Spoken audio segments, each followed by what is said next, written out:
ඔබට සුබ දවසක්.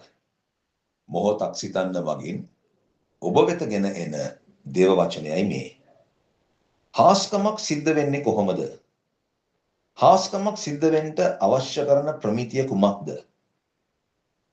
ඔබ ජීවිතේ හාස්කමක් බලාපොරොත්තු වෙමින් සිටිනවා නම් මෙන්න මේ පදය ඉතා ඕනෑකමින් අධ්‍යයනය කරන්න. යොහාන් 11 වෙනි පරිච්ඡේදය. මරියා, මාර්තා සහ ලාසරස් සමග යේසුස් වහන්සේට තිබුණු ප්‍රේම සම්බන්ධතාවය. මේ තිදෙනා යේසුස් වහන්සේගේ ගෝලියෝ නොවේ. අනුගාමිකයෝවත් නොවේ. යම් බලාපොරොත්තු ඇතිව කුමන්ත්‍රණකාරී ලෙස මිත්‍රකම් පවත්වපු අයවත් නොවේ. යේසුස් වහන්සේ සමග ගමින් ගමට ගිය අයවත් නොවේ. නමුත් ඔවුන් යේසුස් වහන්සේගේ හිත හොඳ මිතුරන්ව සිටියා. අවංක චේතනාවකින් මනුෂ්‍යකමක් ඇතිව සැබෑ පුද්ගලයෙකු ලෙස යේසුස් වහන්සේට ඔවුන් ආදරය කළා. ඔබටත් ගොඩක් යාළුවෝ ඉන්නවා ඇති නේද? හැමෝ එක්කම ඔබ ආශ්‍රය කරනවා. නමුත් ඔබට හිතවත් අවංකයි කියලා හිතෙන එක්කෙනෙක්ව පමණයි ඔබ තෝරාගන්නේ හොඳම යාළුවා හැටියට. ඒ කෙනා සමග ඔබේ සිතේ ඇති රහස් ඔක්කොම ඔබ බෙදා ගන්නවා.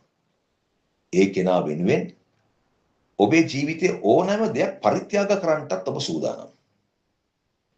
එවැනි සම්බන්ධතාවයක් තමයි යේසුස් වහන්සේට තිබුණේ බෙතානියේ සහෝදරයෝ තිදෙනා සමග.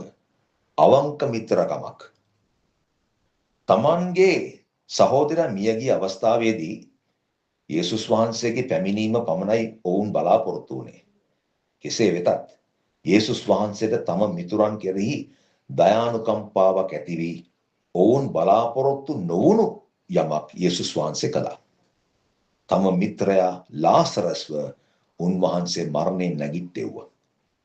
මේ හාස්කමට තුඩු දුන්නේ ඔවුන් අතර තිබුණු අවංක මිත්‍රකමයි. බොහෝ වේලාවට අපි අවංක මිත්‍රකමක් පවත්වා ගන්නේ උන්වහන්සේගේ සේවය සමගයි. සේවය උදෙසා ජීවිතේ ඕනෑම දෙයක් පූජා කරන්නටත් අපි සූදානම්. නමුත් එය නිෂ්ඵලයි. ඔබේ පළමු ප්‍රේමය විය යුත්තේ යේසුස් වහන්සේ සමග ගැඹුරු ප්‍රේම සම්බන්ධතාවයක්, මිත්‍රකමක් ඇති කර ගැනීමයි.